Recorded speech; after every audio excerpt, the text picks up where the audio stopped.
Hello guys, and welcome to Ride VP, the Rideshare channel, or should I say Zimaleta Motors type of channel. Anyways guys, I wanted to make a video that explains everything that I'm actually getting ready to do.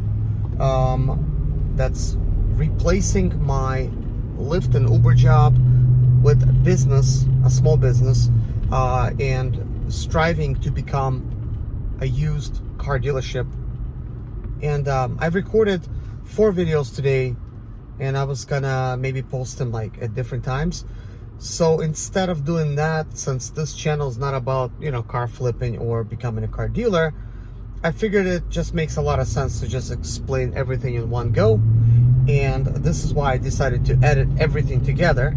But I'm not gonna go through the whole video and cut out all the pieces where maybe I repeated myself, because I don't want to be taken out of context. So sometimes I will say similar type of things, that way somebody new clicking on the video would be familiar with kind of like what's going on. So forgive me if I'm repeating myself a lot, but what you're gonna find out in this video is my whole A to Z type of plan, from where I was to where I'm going and into becoming a used car dealership. All of the steps that I'm taking, and by no means will I say that basically like I know like everything that's going on, because I don't, and instead I will be trying to do my best to be successful in it. And I feel like I have taken all necessary precautions that I could have in order to be successful in that business. But there's certainly a lot of things that I don't know, and it will take time for me to find out those things and gain that experience and that knowledge, and then I will be more successful. But that should never stop me or you from doing what you love or want, just because you will be afraid of failure. Because certainly all of us, when starting a business, afraid of failure. I'm no different. But I felt that I need to take all these necessary steps to keep myself from failing, or even if I fail a little bit, it's not gonna break me, okay? So anyways guys, I hope you enjoyed the video. Thank you so much for watching it. And if you have any questions, please leave them in the comments below. Also, I will say this, all of the other videos that I will be posting on the topic of buying, selling, flipping cars and becoming a car dealership, and all of the necessary steps, is going to be on my main channel, which has 8 million views and 30,000 subscribers. So the link is going to be in the description of this video. So if you guys want, check out that channel, and then you will be able to follow along as I'm posting more and more videos to that channel, because it is where I got started.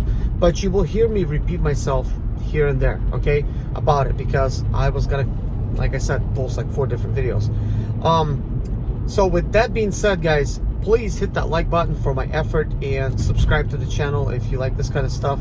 I will be still posting lots of stuff to this channel, rideshare related, and sometimes I will talk about what I'm doing on my other channel as well, because right now my primary focus will be on building my business. So enjoy the video. This is Saturday, and currently working, trying to do the ride streaks on Lyft. But here's what I'm gonna tell you guys, I might be cutting this day short. I'm still at the beginning of the day. It's like 9 a.m. right now. I did a little bit of rides, I got some surge in, but I decided to work early rather than working late in prime hours on a Saturday, just so I could kind of change my schedule around and start getting used to working like a normal person in the morning. So today I was gonna get up at 4 a.m. But then I kind of figured, look, my ride streak doesn't start till 7 a.m. So I went ahead and just I got up at 4, but I'm like, nah, just get up at 7. Got up at 7, drove here to Charlotte, made it almost close to Charlotte, about like 7:30. And then what do you know, there was $15 surge going on in the area. kind of like where I like to, well, not too far from where I usually get my fuel. So I got my fuel, paid 64 bucks, and then went ahead and drove to that $50 surge. By the time I got there, it was 9, but when I actually came available, it was only 7.50. What do you know? As far as the fuel goes, it's $64. So that is the expense for yesterday. And yesterday was a Friday. I worked just slightly under 7 hours and made $215 basically on the Lyft app. Outside of Lyft app, I've gotten combined tips of actually $27. So not bad. Almost made it 250 bucks in slightly less than 7 hours, which, let's just name it how it is, 7 hours. I actually became available right away when I left my house. So yeah, I guess that counts. But anyways, fueling up for 64 bucks, it's like, it ain't that bad, to be honest. And that's including the fact that I went all the way home and then came back and filled up at that same gas station. And on top of that, I did some errands yesterday. I went to the store and, bought some stuff. So reminding myself of the rental costs, which was $69, $70 a day, what have you, could be charging and stuff on top of that. I'm thinking this is not bad. But with that being said, guys, I am trying to phase out of working for Uber and Lyft. I'm not quitting, but I'm considerably going to work a lot less, definitely a lot less hours, and I'm only going to work on my own terms. I'm going to work in the best possible times to maximize my earnings. And with that being said, I was thinking about working Sunday, but no longer planning to do so. By the way, currently I'm not available because I'm driving to the streak zone. I'm next to it, so I got to get into that streak zone, then become available. So the current bonus that they got offering, where's this bonus here? That's not this one. Where is it? Right here. $35 for 50 rides. Additional $10 for additional 10 rides, which completely sucks. So you already know I'm not gonna try to complete this ride challenge. It's like, forget it. They selected for me because I didn't select it. But either way, I've done 20 rides, so just one today, and I did 19 yesterday in 7 hours. So whatever rides I complete today, if I happen to stay longer and I complete 30 rides, well, I guess it would be 31 rides. Then I guess so be it. I'll get that extra bonus. If not, it's okay. I will probably go home when I'm gonna start seeing a slowdown. So I'm not planning to make too much money today. And yeah, you sort of have to plan to make too much or not enough. But in this business, you could either be making more money by working longer hours, or work less time but prioritize when you're gonna work. And that's actually what I'm doing today with the ride streaks going on. So let's look at the ride streaks. So I got one that's currently on for $9. It started at 9. So I'm driving to the area to become available. Almost in that area. And I got another one starting at 11, another one at 3 p.m. And then what do we got? One at 5 p.m. So I don't know if I'm gonna stick around to 5. I just don't know. If I will, that's gonna be like slightly more than an 8-hour shift. Could be like 8 hours and 30-minute shift. Yeah, so with that being said, guys, here's what I am working on. Okay, I am starting to work on my cars more consistently. I was always working on my cars, but I'm trying to get into that rhythm of actually treating it like a business again, because I used to, but then slowly phased out of that into Uber and Lyft because it was paying so well. But now that things are not as good as they used to be, might as well focus on my automotive type of stuff. So when it comes to, let's see, I think I'm just about in that street zone area. I want to come available as soon as I get to it. That way I don't waste any time. So I gotta plug my phone in. Wow, okay, I'm in it now. Okay, now I'm available.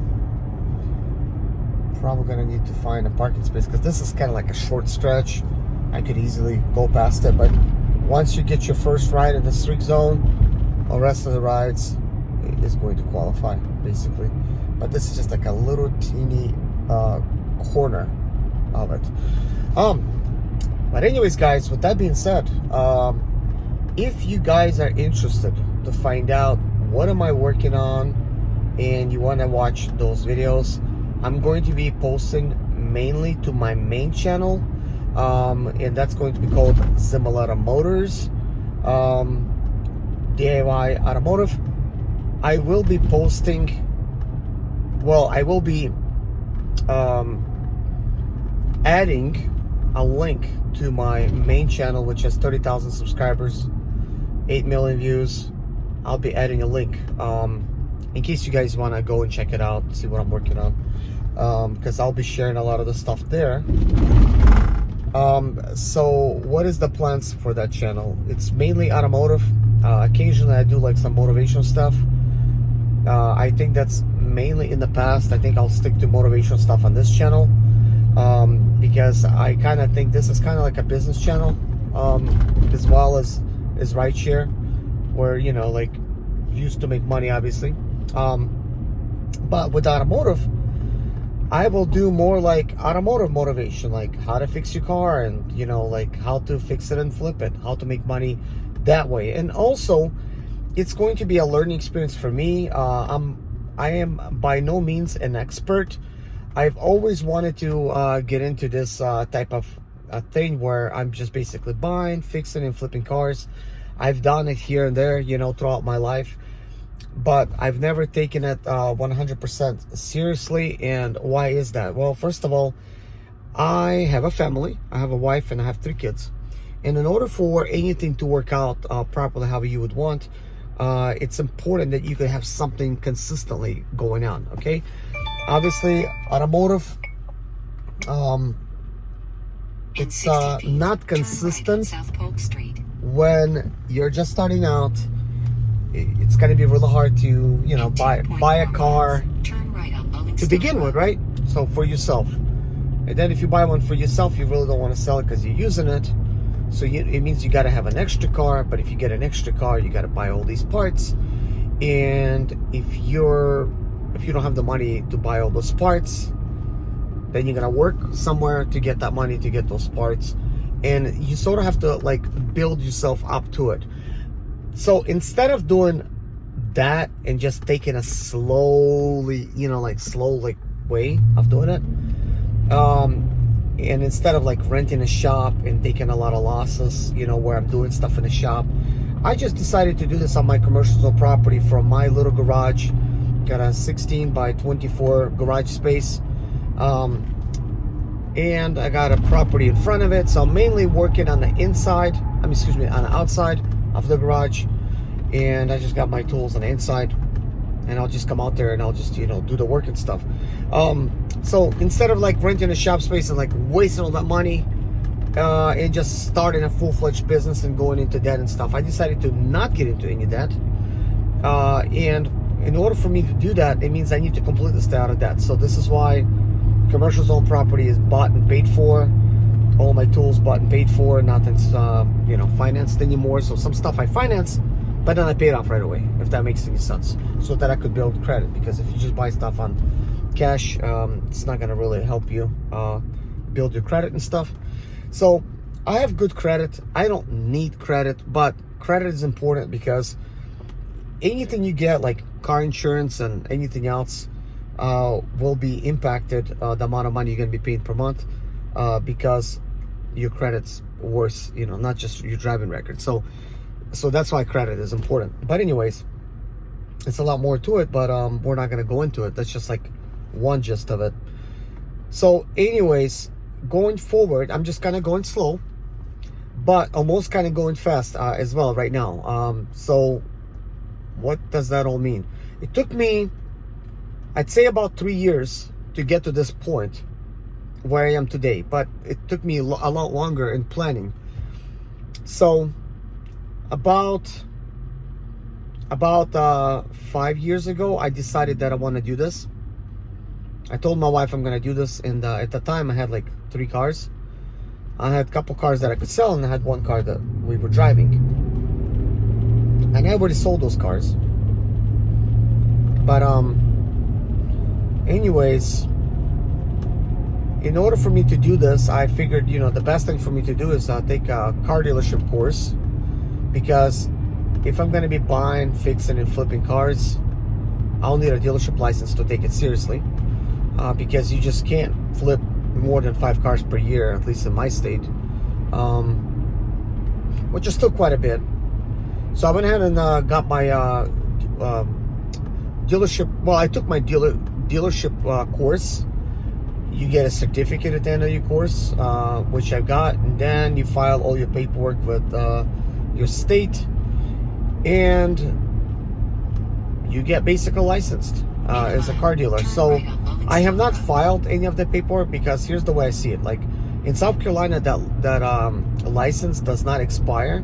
So I wanted to do this instead of wasting all this money and getting my license but not having the means to continue, and then having to use floor plans to loan money and buy cars to fix and flip. I figured I'm not going to take none of those risks. Instead, I'm going to find other means of income, which I did, and that was prior to Lyft and Uber. That was making deliveries across the whole United States. So I slowly started buying up cars. Just keep buying them. So my thinking process is this: buy as many cars as I can. I was thinking maybe 10. I just so happen to have 34 now. That's vans included. I have 10 commercial Sprinter vans, and then I have 1 box truck. So that is that. So I figured, look, once I get those cars, I could get the ball rolling. I could start fixing stuff. So some stuff is going to be getting fixed here. Some stuff is going to be for sale over there. And then, before you know it, the ball is kind of rolling and stuff. And then in the process, I need to get a shop. But that's been a little bit more challenging than it sounds like. But I want to get a shop that's paid for. I need to just go ahead and build it. In 650 feet, but basically, arrive at the pickup. With that being said, guys, I will continue this conversation a little bit later. I gotta pick up somebody. So anyways, guys, having my car dealership certificate allows me to get a car dealership license in the future. And I decided that my future will be when I could actually get the ball rolling and actually move some cars. And what do I mean by that? Simply, first get enough cars, fix cars, sell at least 5 cars per year. After that, I could allow myself to open up my car dealership license, because I will know what the cost is, and I will know how much money I'm actually making, so that I could make the best informed decision. Starting a business, any business, it's a risk, and starting your own car dealership, it's a risk no different. So just because I got a certificate, which is just a course that I've taken, doesn't mean that I will be successful. As a matter of fact, something that hit home with me is when I was actually in that class, they said out of that whole class, and I don't know, we probably had 20 people in there, maybe more. They said, I think, I can't remember exactly what they said, but more than half of us was not gonna make it. That's what they said, something like that. I don't remember the exact saying, but I'm like, whoa, and they said kind of look around the room. I think a person next to you, like one of you, like is not gonna be in his business, and I guess in the future, or like just never gonna get it off the ground. So I thought about that, because prior to that, I had this illusion that, okay, all I gotta do is get a dealership license, and then I'll just buy one car, and I'll fix it, flip it, and get 2, and then 4, and then 8. You know, have you thought like that before, guys? Like, you quickly in your head, you're flipping cars. And then there was somebody in the classroom that said, I have $5,000, you know, we're getting ready to start, and like, they just laughed at them. And I'm thinking, crap, I don't even have that much. I barely paid for the course. You know, that was my situation at that time.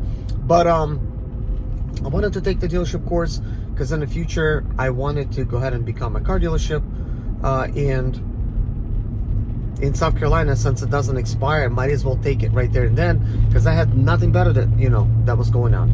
And at the same time, I was rezoning my property, which was residential property on the main street.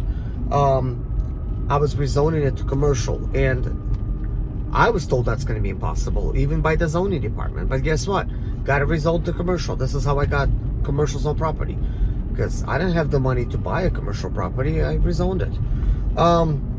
So while I was rezoning, I actually had somebody that showed up at my place. They were looking, you know, like measuring or whatever, and yeah, so they were letting me know. And then also I had a guy from DMV come out, and he inspected my property to let me know if I could actually even have a car dealership license on my property while I was taking a course. So it's kind of like I just dove in, you know, just getting that out of the way. And now I have the certificate. In the future, I'm going to show it to you guys with the embarrassing date of how long ago it was, because I think it's been like 5 years now since I had it. But since it doesn't expire, it's good. But even if it does expire, that was a really good education for the money. And even going back and retaking a class again, I would be caught up on the latest stuff, because ultimately that was that course is done by a company that's an association, and it's a dealer association, you know, basically. But I forgot their acronyms exactly, so I have it in my head, but I don't want to say it wrong. So basically, they provide the course, and they teach North and South Carolina dealership related changes and like everything like that. So usually it happens, well, not usually, it happens every single year. They hold this meeting with food and everything. It's a paid for, like, you have to pay to attend. So if you're not paying for the course, you're still paying that or more to just get in. But North and South Carolina dealerships, anybody could attend. They just need to pay to get in, and they have a big dinner, and it happens at a Hilton in Myrtle Beach, South Carolina. So it's kind of cool, you know. It's kind of cool meeting. I may end up taking that course again just to refresh my memory, because rules change, laws change, you know, after a while. But this time I'm gonna be set up. I'm gonna be like ready. But at the same time, I mean, technically I don't have to. I don't have to do that, and I believe that course is only being held like once a year. I think it's like in August or something. So if, you know, right now it's end of September, so that means it won't be a while up until I actually retake that course. But I have all the course material. They gave us everything, all the paperwork, all the necessary forms, and we got a CD with all the files of important paperwork that we have to fill out. There's really a lot that goes into it. It's not simply, it's like, oh, I'm gonna get a car dealership license. Like, no, like this is like a legit thing. It's just so full of it, and if you do things just the wrong way, you're gonna get heavily fined. So I made a decision that this was not for me in the beginning. So yeah, I was one of those people that they talked about. You know, I was in that class. So I think a lot of people, they get in there under an illusion, thinking that just because they get a car dealership license, all of a sudden they're going to be a success story, you know. So I wanted to make sure that I prepare myself for being a car dealer, and by no means I'm prepared yet, but I'm really close. So with that being said, guys, what am I doing right now to get the ball rolling on starting to flip my cars? Well, currently I'm working at the same time about like 7 cars. I know that probably seems counterintuitive, but what I have done is I bought those cars. I have brought them to the stage where these cars could be repaired. Additionally, I have bought some parts for them that I would like to install on those cars to make them look nicer, and then also they need some paint or some like other things. So I've got everything prepared. So everything I need, the tools, the parts, the cars, the paint, I already have all that stuff. I've been buying it ever since I've been working.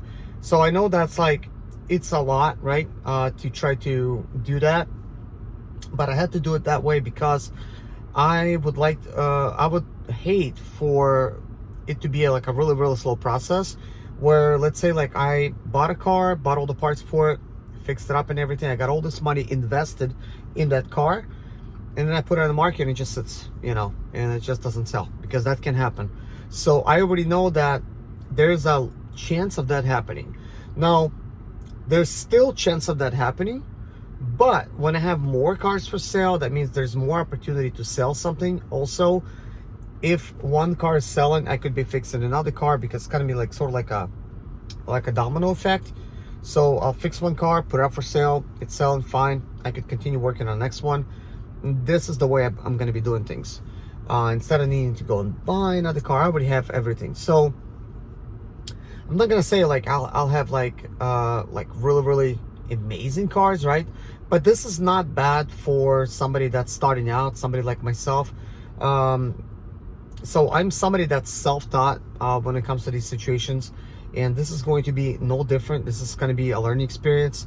The only experience I have prior to this is the fact that I could actually, fix cars, which experience came from fixing my own cars, and also obviously taking some, taking 4 years of high school and some college courses when it comes to like automotive stuff. So I know a lot about automotive, but hands-on approach is always important. And just because you know how to fix stuff, if you never really fix stuff, you don't have the experience to really do so. But when it comes to running a car dealership or any business for that matter, you need experience. And when you just have theory, that does not prove the fact that you could actually do the business portion of it. You may be able to fix stuff, but maybe the business, you could definitely, fail at that. So obviously, I don't think of myself as somebody that knows everything. So I know it's gonna be like a learning experience. So I just want to make sure that I prepare myself, and then I have like a backup plan for a backup plan. But once I do get the ball rolling and I'm able to move a few cars, right, that's going to teach me what I need to do to improve my processes, because I am somebody that can innovate and can improve as I'm going along.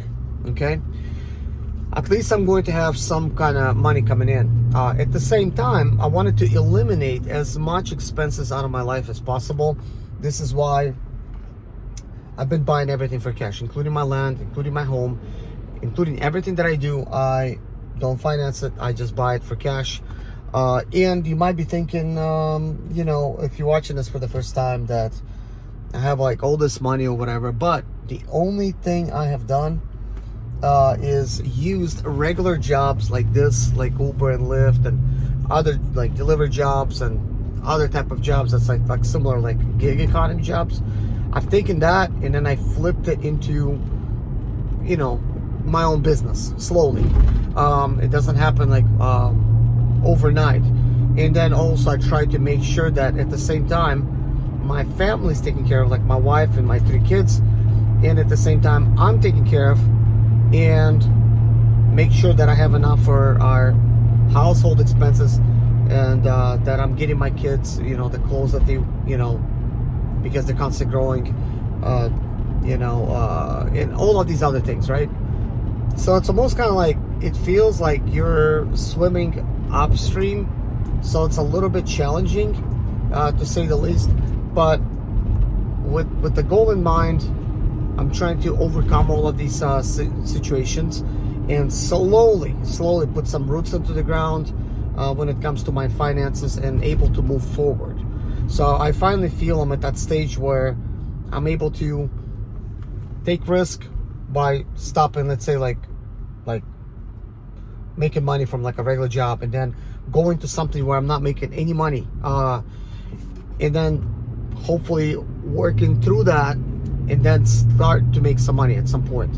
So I don't know when it's gonna come. I don't know like what to really expect out of it, because I've never done anything to scale like that. What I have done in the past is, like, let's say like I own a couple cars. Well, I'll end up selling one of them, and then or I end up selling my own car, and then I have to get another car, and then try to find a deal, and then try to fix it up and sell that again. But even with that, I'm not gonna say like all of my deals that I did was great, but I did get lucky a few times. So sometimes it's luck, and sometimes you will buy a car and you might break even. Sometimes you could even lose money in the car. So this is why it's important to have a backup plan. I mean, like, what are you gonna do? Like, let's say like you had 5,000, you spent it all in the car and get it repaired. You miscalculated a little bit, but the car's only worth 5,000. That happens. And sometimes I looked at my cars and I'm thinking, wow, like by the time I get parts for them, I'm thinking, am I even going to make any money here? Like, or am I just gonna break even? A lot of times it certainly looks that way, like I'm just gonna break even, okay? So it's a learning experience, and then I have to realize, well, what am I doing wrong, if anything? How can I improve this? And this is why it's been challenging to really move forward with this, because that's exactly what things are looking like. And I'm thinking, like, is it just me, or am I just gonna break even on this? Like, that's how I'm looking at it.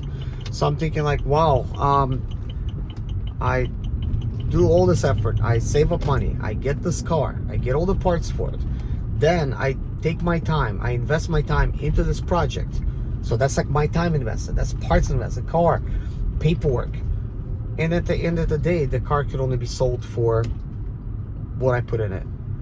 So I'm thinking like, what am I doing wrong here, right? But that's kind of like, in theory, that's how I'm looking at it. Now, I could be wrong.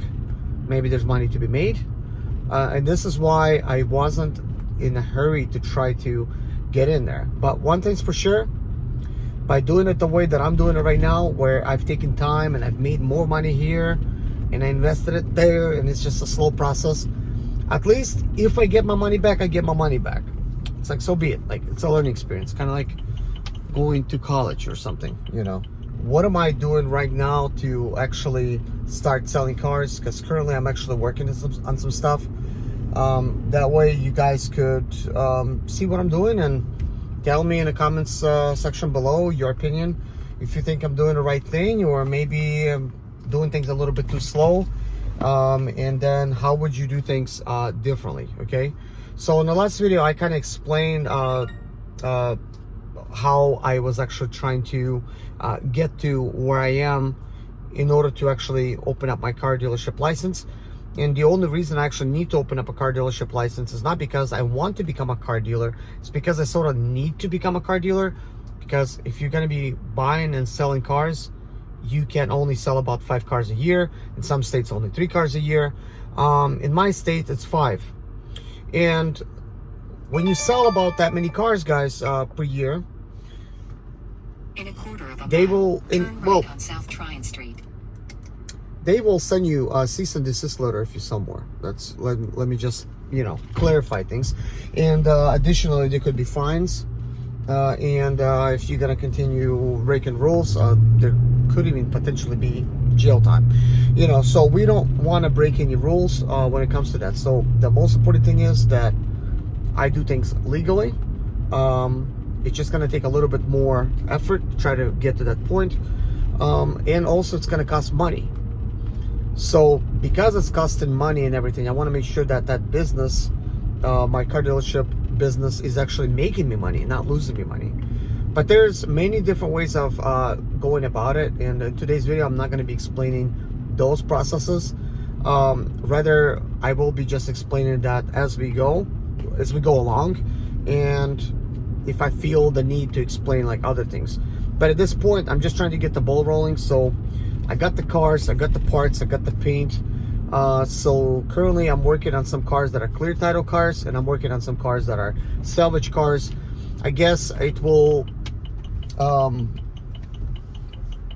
will determine which one of those things make more sense, because clear title cars, when I'm selling them, supposedly I could sell them faster because they're clean title cars and people could get financing for them, right? But salvage cars I could sell at a discount, but it's gonna be like a cash buyer, and they give me the cash and I give them the car, and it's just gonna be maybe like a little bit more bargaining involved. Okay, all right, so moving on. So currently at this point I have 34 cars. I know I mentioned this 100 times, but I'm just gonna mention it again for anybody that's watching new to this channel. Not all of those cars could be sold. Some stuff is like not even cars, they're vans. 10 Sprinter vans, and then I have one box truck, then I have a bunch of parts cars, and then I have some cars that are actually able to be fixed and sold. Okay, so currently I need to get ready 2005 Chrysler 300 Limited, 2015 Jeep Patriot, 2013 Nissan Altima, 2010 Nissan Rogue, and 2008 Nissan Maxima, 2007 Nissan Murano, and then I have a 2008 Lincoln Navigator, and these are the cars I'm planning to sell, and then potentially 2007 Chevy Impala, and then there's others that I may or may not fix and flip, because I may just treat them as parts cars, including some of these that I mentioned. If it doesn't make sense for me to sell them, I may turn some of them into car parts. Additionally, there's some vehicles for myself that I'm gonna keep, which is this 2006 Range Rover, 2007 BMW X5, 2004 Mazda RX-8, and another 2004 Mazda RX-8, and 2002 Mercedes CLK, and then I got some Sprinter vans that I'm gonna keep for myself as well, and then some stuff I'm gonna fix and flip. So there's kind of like a short list of some cars that I have. So it's not as exciting as it sounds like when it comes to how many cars I have overall. Oh yeah, 2005 Mini Cooper. I don't know what I'm gonna do with that just yet. But in either way, I'm gonna have some Sprinter vans for sale and a bunch of cars for sale. So currently I am actually working on at the same time 2005 Chrysler 300. I'm converting it to look like Chrysler 300C. I mean, it's a limited, but I'm putting a C bumper on there, and I'm changing up some lights for the fun of it. It's not gonna probably make me any more money. It's just gonna look nicer. So there's gonna be that project. If you guys want to see any of these videos, it's going to be placed on my Zimaleta Motors channel, which is DIY channel. So what are my plans to really kick these things off? Well, first of all, I want to finish my cars in such a way that they're presentable, that they look really nice, that they look kind of like close to new as possible. That means these cars are gonna be like very clean, they're gonna have a nice paint job, or they're gonna be cleaned up in such a way that it makes sense for me to sell it. And also some cars is going to get some slight modifications. What is this? No. Winston-Salem. No. But anyways, so some of them are going to be like getting some slight modifications, and like what I'm talking about is like headlights, taillights, bumpers, grills, some badges, some things to make the car feel a little bit more modern. And part of the reason that I'm going to be doing that is to see if it makes sense to do that in the future, because doing it that way makes the car look nicer, but will it actually bring more money? Because it doesn't take any more effort to really make the car look nice. So, but making it more nice costs a little bit of money, obviously. But some of these cars that I'm converting, I already like technically fixed them with the way that they're supposed to be, and then later on I decided that, well, let me just do some of these upgrades. It's gonna look nicer, you know. So that's why I decided to. Oh my gosh, no. I'm gonna cancel this. Take a sharp left to stay on South Tryon Street, then turn right on West Boulevard. I have agreed to it and then I cancel it because 11 miles away, 1 mile drive. I'm gonna stay within the area. I'm gonna select the radius of just 5 miles, and let's just keep it at that, because that was just ridiculous. Guys, I'm sorry, I'm trying to multitask and make the best use of my time by me actually working and then also thinking about work, I guess. All right, so we'll do this. So, anyways, so like the Jeep Patriot, it's a 2015. It's gonna get nicer LED style headlights with some LED projector lights on the inside, which you know, with some halos, it's gonna look nicer. Same goes for these guys are just all at the light. Nobody's going. Like everybody's like parked 2 lanes. Nobody's going. They're at the green light. But anyways, it's gonna look a little bit more cleaner. And like the Jeep Patriot, they stopped making it already. So maybe some people would like to have it. It's not necessarily a desirable vehicle, but it's certainly a fuel efficient vehicle. It's a 4-cylinder that I have, and somebody did put Jeep Wrangler rims on it, and it's slightly raised. I don't know whether or not those rims make it a little bit more raised, or it's a different suspension. So it makes it look nicer than a standard, but it's a Jeep Patriot Sport, which I believe it's the lowest spec that they come in.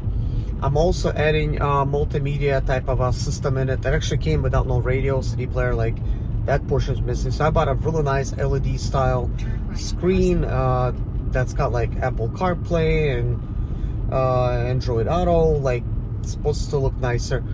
In the front end, obviously it's gonna look nicer, you know. Other than that, it's gonna look a little bit stock. Just like the front fenders, hood, grill, bumper, it's all gonna get a paint job, and then I'm gonna see if anything else needs blending. We already got the paint and stuff to do it. I just think it would look nicer, and the Chrysler 300 is getting that. Like, that's kind of it for the cars that I'm selling. Other than that, I actually think it doesn't really make any financial sense to really be doing any of these like little upgrades, because it makes the car cost more for me. But if I end up using the car, it will sort of like kind of like pay for itself if it makes sense. So what I'm planning to do to sell these cars a little bit faster is, for instance, using the car to actually do this type of work, like Lyft or Uber, like on the weekend, while at the same time this car is listed for sale. So I'm actually able to use it to make money. Therefore, I'm putting miles on the car, saving money in fuel because it's a 4-cylinder car, let's say, right? And ultimately flipping it faster. And then once I sell it, transfer insurance and stuff to the next car and just continue doing it over and over and over again, right? That's kind of like what I plan to do, is just use this type of Uber and Lyft job to sell the cars faster, because they will be inspected already, because South Carolina has like no inspection. And basically I could tell somebody, okay, well, I'm not in too much of a hurry to sell this for your low ball offers. Instead, I'm just going to use this car myself, save money, and then put a little miles on it, and then sell it for appropriate amount. So this is why also I'm making them look a little nicer, and we'll see what that looks like. Chrysler 300, believe it or not, I could actually drive it for Lyft, even though it's a 2005. And like this Range Rover 2006, I'm actually able to use it for Lyft, which is kind of cool. Uber would not allow that, but a Jeep Patriot, I would be able to drive for Uber, which is kind of nice, you know. So I would probably do that. But yeah, so anyways, guys, I will talk to you about everything in other videos, like what I'm doing when it comes to my business outside Uber and Lyft.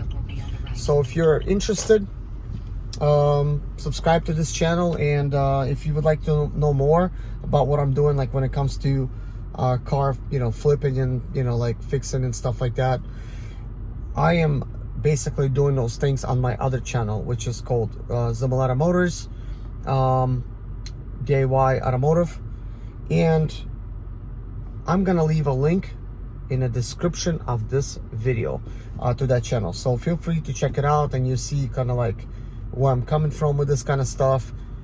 I'm just basically self-taught, and I'm just sharing my knowledge as I'm going along. So hopefully you'll understand that. But anyways, maybe you could see whether or not I will be successful or a failure. Of course, I plan to be successful, but I anticipate the fact that it won't be easy, and it's a possibility of losing money or breaking even.